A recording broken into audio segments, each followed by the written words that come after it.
Now, the Brodmann's areas of the brain, these areas are numbered in relation to the brain. The area, the precentral gyrus, is known as area 4, and the area in front of precentral gyrus is area 6 and area 8. In relation to the ascending ramus and the horizontal ramus, there is an area 44 and area 45, which is known as the Broca's motor speech area, 44 and 45.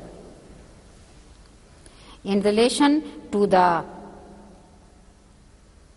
parietal lobe, there is the post-central gyrus.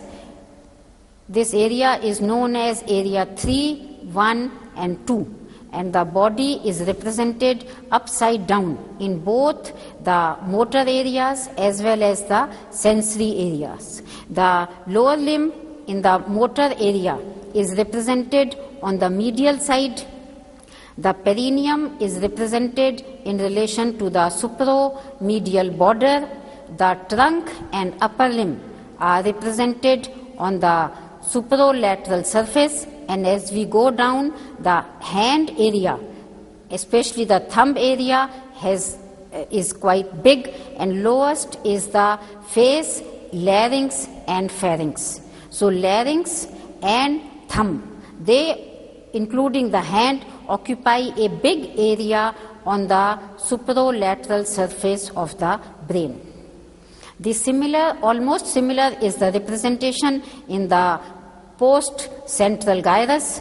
The lower limb is represented on the medial side, perineum on the supromedial margin, and the trunk, upper limb, lips, teeth, face and larynx are represented in the lower part. In the occipital area, the occipital lobe is responsible for the sense of vision. In relation to the calcarine sulcus is the area 17. On each side of the calcarine is area 18, and still on each side is area 19. So area 18 and 19 are known as the peristriate area and the parastriate areas. In relation to the posterior ramus of the lateral sulcus, this particular gyrus is the superior temporal gyrus. In the superior temporal gyrus is the area for hearing, area 41, 42, and on a posterior side is area 22. So 41, 42 is the primary auditory areas, and this is the 22 is the association auditory area. Then the taste is represented in the lowest part of the post-central gyrus.